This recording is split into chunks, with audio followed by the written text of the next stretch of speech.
पंजाब केसरी में आप सबका स्वागत है। मैं हूं चंद्रशेखर धरनी। इस वक्त जेजेपी के प्रधान महासचिव दिग्विजय सिंह चौटाला हमारे साथ मौजूद हैं। बातचीत करेंगे कई अहम इश्यूज को, खासकर जिस प्रकार से वाद विवाद शुरू हुआ है चाचा और भतीजों में, उसको लेकर भी चर्चा की जाएगी। सबसे पहले आपका स्वागत है। जी धन्यवाद। आपके चाचा श्री ने शेर और गीदड़ वाली वाक युद्ध शुरू किया हुआ है, उसको लेकर आपकी टिप्पणी क्या है? मैंने तो कल अपनी बात कह दी कि कह देने मात्र से कोई शेर नहीं होता, और शेर सेल्फ प्रोक्लेम्ड नहीं होता। राजनीतिक शेर वो होता है जिसको लोग शेर की व्याख्या दें।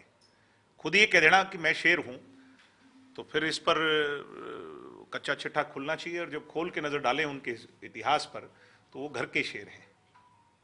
घर के शेर कैसे? मतलब घर के शेर प्रैक्टिकली हैं। वो कुरुक्षेत्र में चुनाव लड़े तो जमानत जब्त हुई, वो संगरिया में चुनाव लड़े तो चौथे स्थान पे आए। जब मेरी चाची चुनाव लड़ी, यानी मेरे चाचा ही लड़ रहे थे वो चुनाव भी, तो हरियाणा के अंदर जितने जिला परिषद के चुनाव हुए उसमें सबसे ज्यादा वोटों से अगर कोई हारा तो वो खुद हारे, अपने घर में ही। तो ऐलनाबाद को छोड़कर के कहीं शेर बन करके दिखाएंगे तो मैं उनकी बात को मानूंगा। ऐलनाबाद में उनकी जीत को, 5वीं बार जीत हुई है, श्रेय किसको देंगे? 5वीं बार जीत नहीं हुई, जीत का अंतर बहुत बड़े तौर पर घटा है। 13,000 वोट से लेकर अब वो 6,000 वोट पे आ गए। लोगों के अंदर एक डर था, इतना बड़ा किसान आंदोलन और इतना सब कुछ, इतनी फोर्स इंप्लाई होने के बावजूद अगर ये हालात रहे, कांग्रेस का पूरा समर्थन इंडियन नेशनल लोकदल की तरफ, उसके बावजूद जो लड़ाई गठबंधन ने लड़ी, लोगों को सिर्फ ये डर था कि कहीं हम वोट भी खिलाफ दे दें उनके व्यवहार अनुसार, और अगर ये बाय चांस जीत गया तो कल को तुम्हारे साथ क्या होगा। तो लोगों ने उस डर में रह करके, मैं मानता हूं कहीं ना कहीं वो नहीं एग्रेशन दिखा पाए।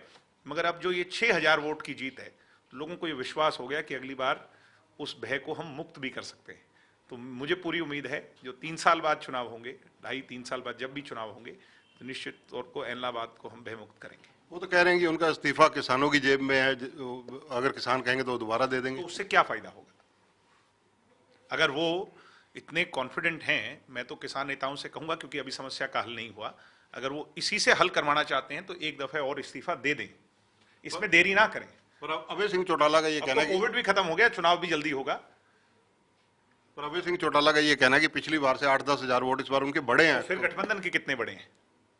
धरनी जी, आपने तो कैलकुलेशन की होगी, हमारे जितने वोट उनके बड़े हैं उससे दुगने वोट हमारे बड़े हैं। तो इस पे वो क्यों नहीं बोलते? तो कांग्रेस पर वो आरोप लगा रहे हैं कि उन्होंने बीजेपी की मदद की। एआईसीसी के लोगों ने, मेरे पास ये खबर है, एआईसीसी के लोगों ने अपने सभी नेताओं को, यहां तक कि प्रदेशाध्यक्ष कांग्रेस की, कांग्रेस के सीएलपी के लीडर और सभी लोगों ने खुल करके मदद की। ये कहा गया था कि अगर अभय सिंह आज हार रहे हैं और अगर ये हार जाएंगे किसान के नाम पर हो रहे इस चुनाव में, जहां कांग्रेस तो तीसरे पे है ही, और अगर बीजेपी जेजेपी गठबंधन जीत जाता है तो पंजाब में आने वाले चुनाव पर इसका बहुत बड़ा असर पड़ेगा। इसलिए मरता नहीं तो क्या करता, उन्हीं को जिता दो।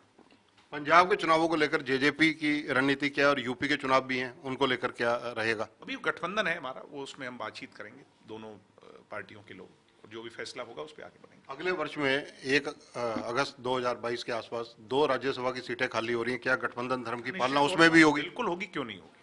उसमें जेजेपी का क्लेम रहेगा? क्यों नहीं रहेगा, क्लेम तो निश्चित तौर पर रहेगा। इसके अलावा यमुना के प्रदूषण को लेकर कहीं ना कहीं अरविंद केजरीवाल हरियाणा पर निशाना साध रहे हैं। हेल्थ से रिलेटेड मामला है, मेरी आप सभी से प्रार्थना है कि उसको हेल्थ से जोड़कर देखा जाए। हेल्थ से जुड़ी चीजों पे राजनीति नहीं होनी चाहिए, नहीं हमें करनी चाहिए, ना उनको करनी चाहिए। पर केजरीवाल जी तो जो वहां पर दिवाली के बाद से एक वातावरण, पर्यावरण खराब हुआ है, उसको लेकर भी हरियाणा पर ठीकरा फोड़ रहे हैं। पर्यावरण हरियाणा में इस बार, मैं क्योंकि हम हरियाणा में घूमते हैं, इस बार हरियाणा में पराली जलने के जो केसेस हैं वो बहुत कम है कंपेरेटिवली। मैं पंजाब जाकर के आया था और पंजाब में पराली जलने के केसेस बहुत ज़्यादा हैं, क्योंकि वहाँ इलेक्शन है और सरकार इसको लेकर के गंभीर नहीं है, या ये समझती है कि किसानों को इस समय सप्रेस करना ठीक नहीं है। तो कहीं ना कहीं उसका रेट्रोस्पेक्टिव इफेक्ट, यानी पंजाब का जो असर है वो ज़्यादा है बजाय कि हरियाणा के असर से। फिर भी पोल्यूशन पर अगर कोई अच्छा काम कर रहा है, चाहे वो केजरीवाल जी क्यों ना हो, तो अच्छी बात है, सबको करना चाहिए, उनको भी करना चाहिए, हमें भी करना चाहिए। दिग्विजय जी, जिस प्रकार से वर्तमान परिस्थितियां हैं राजनीतिक रूप से अगर देखा जाए, तो कांग्रेस जो नंबर 3 पर रही, इसके आपके राजनीतिक, कांग्रेस ने अपने आप को रखा नंबर 3 पर। कांग्रेस, मैंने आपको समझाया ना कि कांग्रेस की एक मजबूरी बन गई, उन्होंने हालात अनुरूप लास्ट 3-4 दिन में अपने वर्करों को ये कहा, क्योंकि पंजाबी बेल्ट के अंदर आप ये देखें कि कांग्रेस वहां पर ट्रेडिशनली जीत के आती थी, वहां पर कांग्रेस जो है वो अभय सिंह जी से हार गई, और अभय सिंह जी जहां ट्रेडिशनली जीत करके आते थे वहां वो हमारे से हार गए। इसको थोड़ा सा स्टडी करने की बात है। वहां उस विधानसभा की अलग ज्योग्राफिकल वो है, क्योंकि वहां बागड़ी बोलने वाले भी हैं, पंजाबी स्पीकिंग भी हैं, सिटी भी है।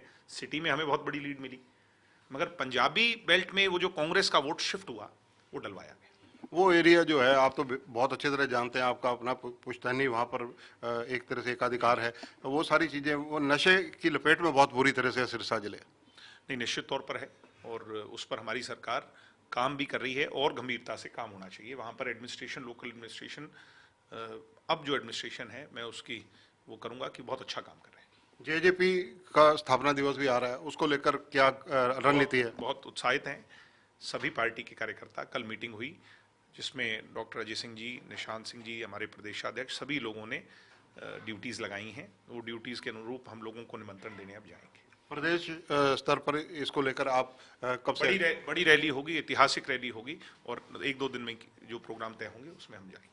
धन्यवाद। तो ये हैं दिग्विजय सिंह चौटाला, जो चाचा के द्वारा कहे गए शब्दों का जवाब भी बड़ा दो टूक दे रहे हैं, और इसके अलावा इनका कहना है कि कांग्रेस की बदौलत जो है इन्हें लोगों को जीत मिली है।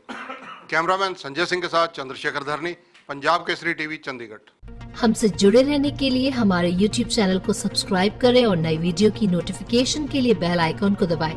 अगर आप ये वीडियो Facebook पर देख रहे हैं तो लाइक जरूर करें और ज्यादा से ज्यादा शेयर करें। धन्यवाद।